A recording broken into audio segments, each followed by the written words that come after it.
even when I'm down. Got my head in the clouds and my feet on the ground. I got big dreams, gonna make them true. Yeah, we got big dreams here in the Genius Lab, and we want to help you make them come true. And we're going to talk about that today, how to make them come true, how to...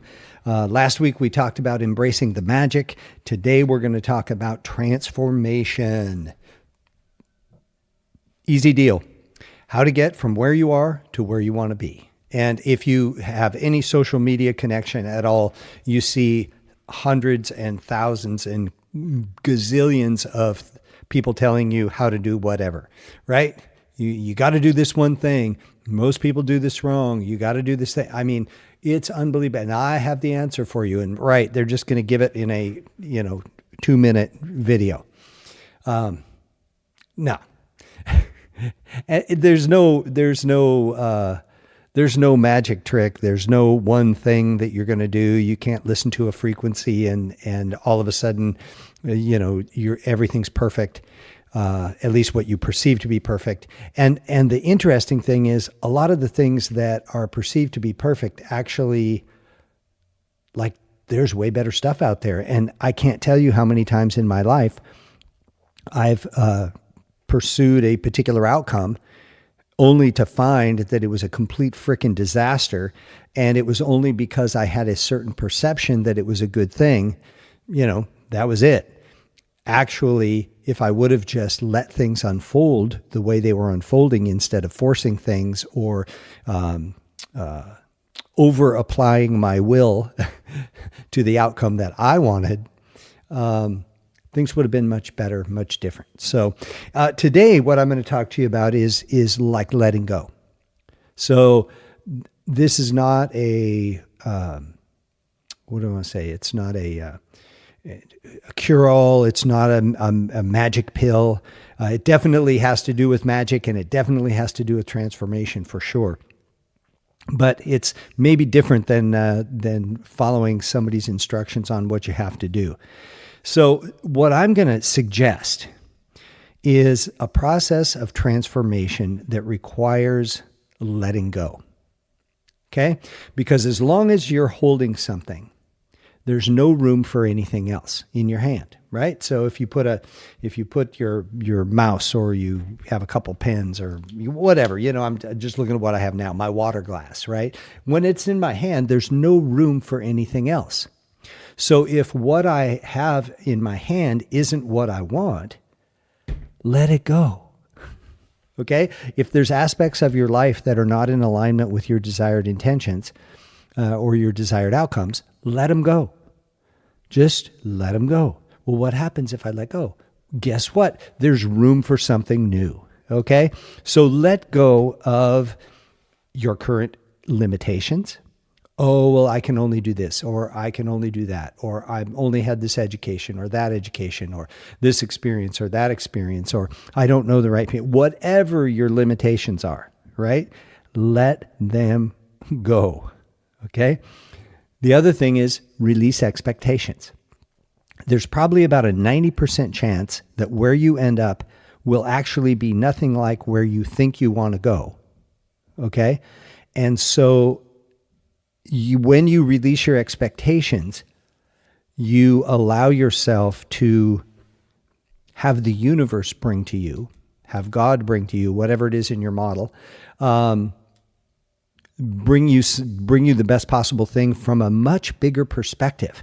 I remember talking to my friend and teacher, Malidoma, and I was really pissed about something. And I'm like, God, these people do this, blah, blah, blah, blah, blah. I'm going to take revenge. I'm going to do this. He said, oh, settle down, settle down, settle down. These things are handled much better when handed over to the ancestors. Okay, in his cosmology, his ancestors took care of him. And so for him to intervene on this realm of consciousness never really ended up with a very good outcome.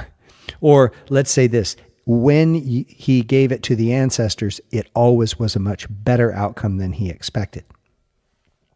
So let go of your limitations, let go of your expectations. Forget the shoulds and supposed tos, okay? Magic does not follow the rules.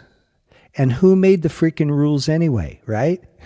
So if you're going to transform, let go of the shoulds and supposed tos, because those are huge, huge limiting beliefs that that control your behavior and your ability to assess and respond to and execute a successful outcome. So let go of your limitations, let go of your expectations, forget your shoulds and supposed tos, and then allow room for the possibilities. Okay? Just back the heck off. Okay? So many times I see people, and this is, a lot of this is from the old days. I remember back in the old Release the Giant Within Anthony Robbins thing, and Brian Tracy is another guy, both amazing people in the self-development, personal development realm, but also with kind of an old school view of, set your goal, have it exactly how you want it to be. When is it going to happen? And I can't tell you how many clients I've worked with in my coaching where they're like, I've done that for years and I've never gotten what I wanted. It's never happened.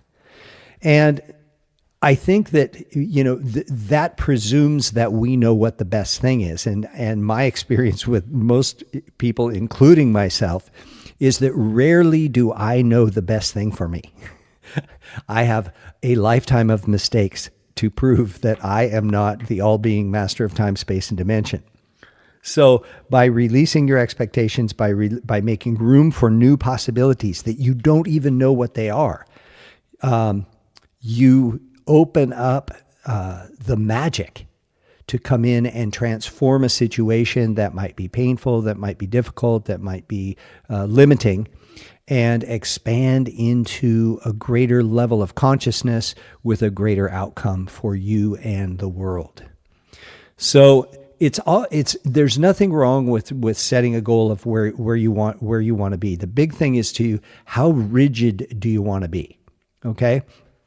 If you truly know everything and exactly what you want and you don't want anything better, then knock yourself out. Okay? But I kind of think of it this way, like know where you think you want to go and be open to something better. Okay? You don't know what's going to unfold. There's a great situation that happened with a piece of property that an organization that I work with, we were acquiring this large piece of property in Mexico. And the owner had a huge price tag on it. We came in with a very low offer. That's basic negotiation, right? We had a limit of how much we were going to spend on it. And it was really funny because after a month or so of negotiation, we were going to raise our threshold. We were going to go another amount of money, and we needed to get approval from our funder, the guy that was funding the program, and before we spent another $1 million of his money, and we couldn't get a hold of him. And we had already made a fairly low offer, which we were very comfortable with.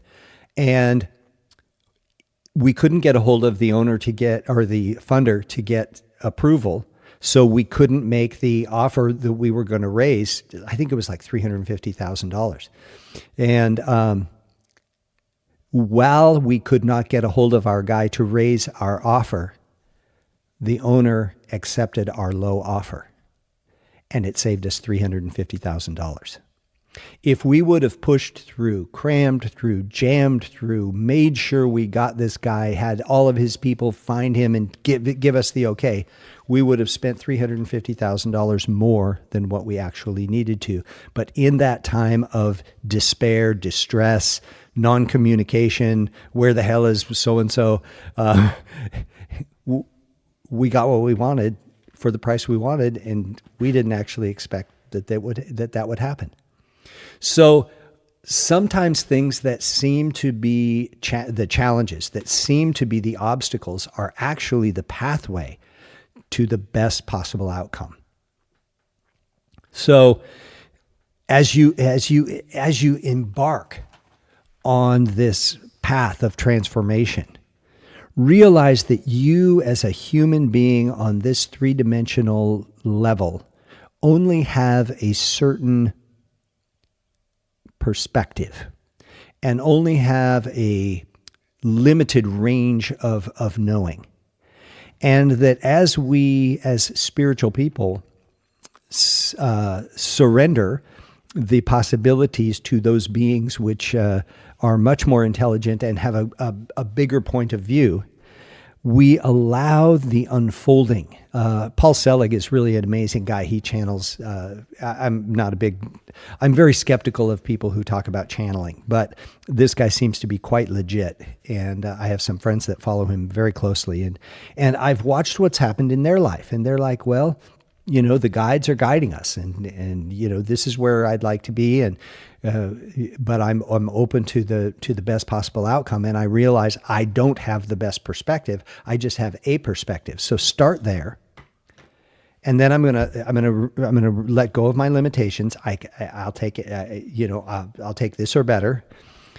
I release my expectations, how it's going to come, what it's going to look like. Forget about the shoulds and supposed tos. So no one can tell you, what's right and what's wrong. You got to figure that out for yourself. And then allow for new possibilities. And then open your eyes and pay attention. Because when God, when the guides, when the ancestors, when the universe opens the door, be ready to walk through it. It's not like you're completely inept and I'm going to sit on the couch and eat popcorn and watch binge on Netflix constantly. Get out there and do your stuff. Get out there and move the energy. Get out there and see what's happening. Be available for the miracle. Okay? And this is my transformation process. You probably don't know the best thing for you, but pick what seems desirable and ask it or something better to come along, to bless your life, to have an easier, make more money, have more friends, have a lover, whatever it is for you. And then watch for the door to open. And when it opens, simply walk through. It's easy. It's effortless. And it will help you keep looking up.